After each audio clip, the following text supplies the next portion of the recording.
I've seen ghosts. Tell me about that. And you got to be careful because the government is freaked out about some of these beings that are coming here. And so, but no, I woke up one day, and I get to where when I wake up I can feel things in my, I can feel, and I woke up and I looked straight at, there was a ghost and he was going through the wall. And another time, right after my brother died, I told you about that, man, I woke up and I was so sick with hepatitis, I couldn't walk, 12 feet without blacking out. And so I would wake up before I'd open my eyes, because if I open my eyes, I almost black out just from, opening my eyes. And so I was awake with my eyes closed, and I felt someone in front of my sliding glass patio door. It was a den I lived in. And I opened my eyes, and there was a ghost there.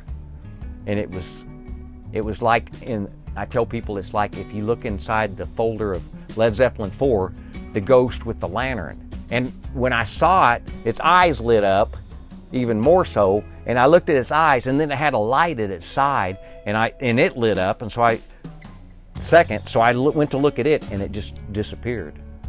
But I think that was my brother that came back to see me, and I think that light thing was a deal to heal me, because I was that was the night that I actually went to the hospital and had the near-death experience. I was in there, and I was in the hospital, and they were trying to draw like 3 big vials of blood out of me to test it.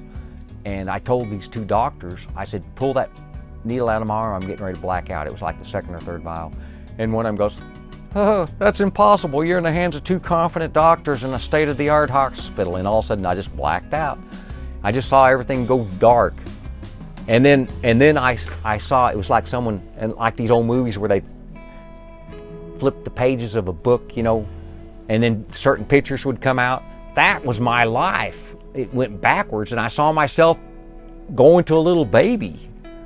And little scenes about my life came by, and then this consciousness spoke to my mind and asked me how I felt about myself.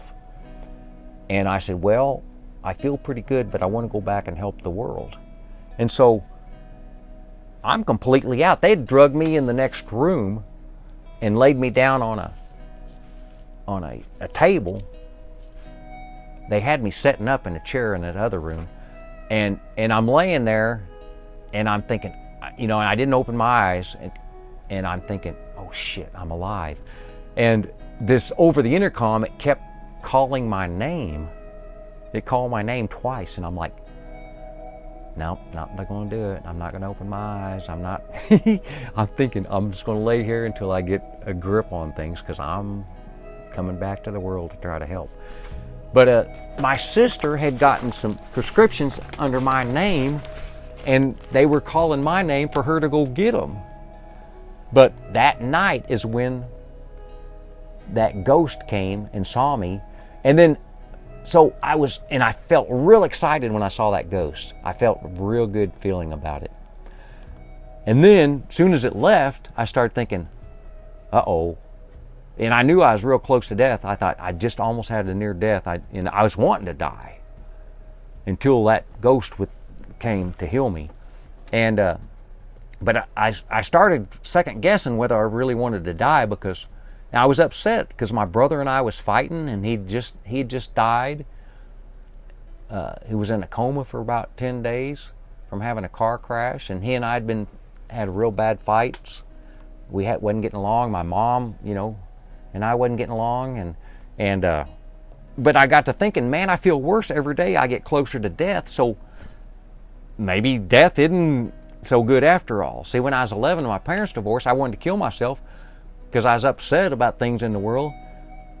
But because I thought, well, there's paradise. I want to go to heaven, And so, but anyhow, so I lay there for 2 hours, and I'm thinking, oh shit, I'm going to die, and that thing's coming to get me, And so I was sitting there, well, fuck it, I'm not going back to sleep. I'm just going to So I sit there for 2 hours. I'm not going back to sleep. I'm not going, and then I started thinking, now wait a minute. I felt good about it.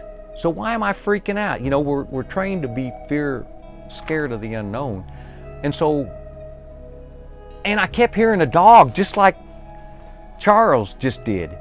And it was outside my sliding glass door, and it did that this whole time from when I saw that ghost on.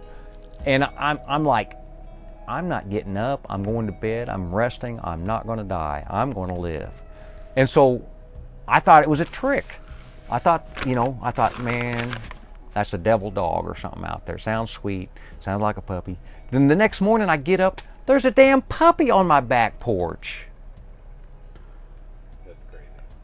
Yeah, and you know what? I've read studies that if you got a dog, that it'll help you not think about your own problems, because you'll be, it helps heal you. And so I think that that either my brother or these aliens or somebody put that, it could have been a regular person.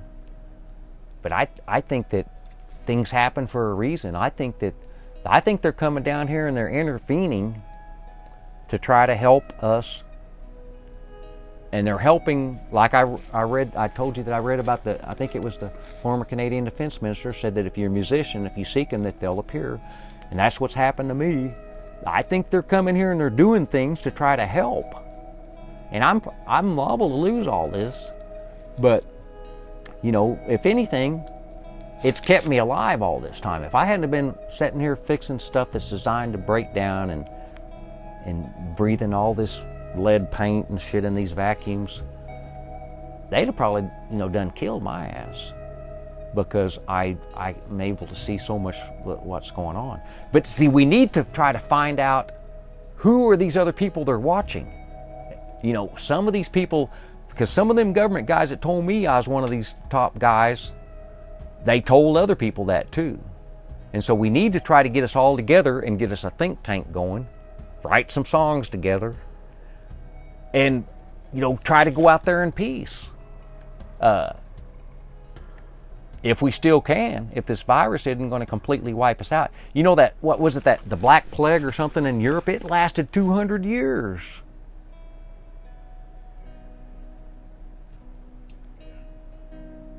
But I'm excited about this virus, because that to me, this means I'm less likely to die. I mean, I might die from the virus, but guess what? They're not going to torture me and then kill me because they need me. And so, yeah, that's what my son called up. I said, man, this is magical times for me. I mean, I'm all excited about the music, and I'm hopefully going to be able to get my love of music out to the world, and we can start building spacecraft and hey girls, someone's going to have to repopulate the earth, Okay.